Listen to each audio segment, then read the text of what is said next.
Masyarakat Korea memiliki kepercayaan serta tradisi yang mengakar kuat pada Buddhisme dan Konfusianisme. Dari 44% populasi yang memeluk suatu agama, 45% beragama Kristen Protestan, 35% beragama Buddha, 18% Katolik Roma, dan 2% masuk kategori lainnya seperti Buddhisme Won, Konfusianisme, Yahudi, dan Islam. Namun di antaranya yang telah disebutkan tadi, ternyata masih banyak terdapat aliran atau kepercayaan yang berkembang di sana. Kalau masyarakat Korea kebanyakan punya agama dari empat. Aku pernah ketemu teman-teman orang Korea, tapi agamanya bukan yang dari agama empat yang tersebut tadi itu. Tentu pertanyaan besarnya, mengapa banyak sekte di Korea Selatan? Dan mengapa orang-orang di negara maju itu mau mengikuti sekte-sekte tersebut? Dalam Konstitusi Republik Korea atau UUD Republik Korea pasal 20 ayat 1 dan 2, rakyatnya dibebaskan untuk memilih dan menjalankan ritual agama sesuai dengan keyakinannya dan tidak ada agama resmi yang diakui oleh negara. Bahkan orang Korea juga berhak untuk tidak memiliki agama selama itu memang pilihannya. Atas dasar itulah mengapa di Korea begitu banyak sekte menjamur sebagai wujud dari implementasi kebebasan beragama.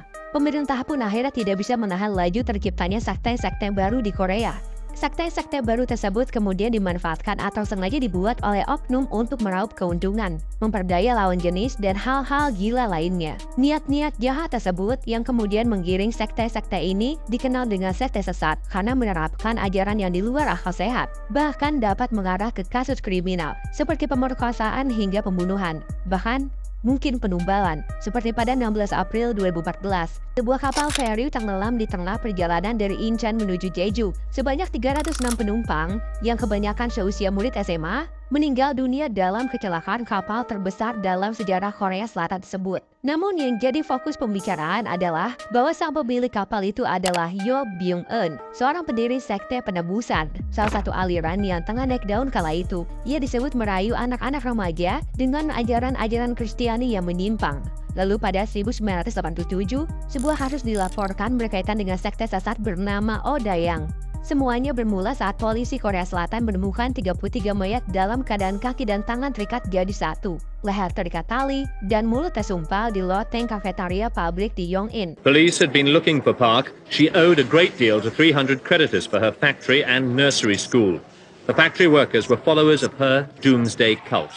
31 people, including her own 3 children, died with her in the factory attic. Now police must determine the cause. Kejadian-kejadian itu mungkin erat kaitannya dengan penumbalan atau persembahan sang pendiri sekte sesat.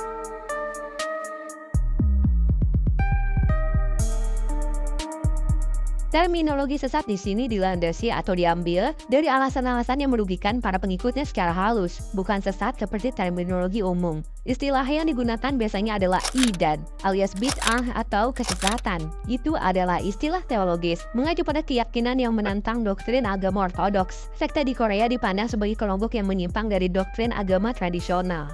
Sesat dalam pengertian masyarakat di sana tentu berbeda dengan apa yang khususnya orang Indonesia pahami karena tidak ada intervensi pemerintah Korea sendiri atas interpretasi keyakinan masyarakatnya. Saking bebasnya, akhirnya bablas. Jadi belum tentu yang sesat dari sudut pandang kita sebagai orang Indonesia juga dipandang sesat oleh orang Korea. Munculnya sekte-sekte baru yang berbeda dari ajaran utama suatu agama merupakan bentuk interpretasi ulang para penganut terhadap ajaran tersebut. GMS atau Jesus Morning Star, salah satu contoh sekte yang diketahui menyampaikan ajaran menyimpang. Jung Yong-sok sebagai pendirinya bahkan mengaku sebagai Mesias atau Juru Selamat. 하나님이 안 보인다고? 안 보여? 나 쳐다봐 하나님. Dalam ajaran GMS pula, hubungan seksual dengan Jung dapat menembus dosa. Perempuan anggota sekte itu pun dengan sukarela berhubungan seks dengan Jun.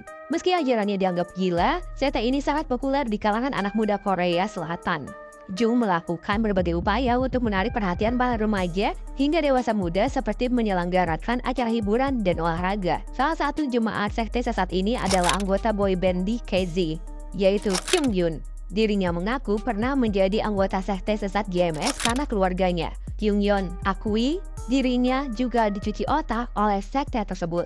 Doesn't happen often, DKC's Kyunghyun's reality is entirely different. The first time Kyunghyun's name was mentioned in relation with the cult called JMS, also known as Providence, was on March 7th of 2023. Jung Yong-sok memperkenalkan JMS sebagai aliran agama yang tidak konservatif dan tidak ketat dalam aturan cara berpakaian dan berperilaku seperti ajaran-ajaran gereja lainnya. Hal itulah yang kemudian menjadi alasan mengapa banyak anak muda khususnya yang tertarik mengikuti sekte sesat ini. Saat COVID-19 menerah Korea Selatan pada 2020, sekte Kristiani kembali jadi sorotan. Kala itu, pemerintah Korea Selatan mengumumkan bahwa kasus COVID-19 di negara itu merebak dari perkumpulan di Gereja Yesus Shincheonji di Daegu. South Korean prosecutors have probed the leader of the Shincheonji religious sect for hours. Lee Man-hee is accused of disrupting the government's efforts to contain the coronavirus. Aliran itu menyebarkan ajaran yang dinilai menyimpang dari agama Kristiani. Pengikutnya bahkan mencapai ratusan ribu di Korea Selatan. Salah satu metode sekte Shincheonji dalam menarik perhatian masyarakat untuk menjadi jemaatnya adalah melalui nama BTS. Not only that, but Shincheonji also used BTS's names to attract people to their cult, despite BTS not being affiliated with them in any way. A method that was revealed to the public by netizens was their BTS method, where the members would name drop BTS in an attempt to get newcomers to attend their Bible studies. Their promotional flyer also was produced to use BTS as an acronym for Bible Teaching Shincheonji. Insane, I know. Penyebab lain tumbuh suburnya sekte sesat di Korea Selatan adalah karena tekanan hidup yang begitu tinggi di sana. Hal itu memang umum diketahui masyarakat global bahwa Korea Selatan adalah negara yang secara internal sangat kompetitif dan keras, sehingga banyak orang lelah, stres, dan putus asa.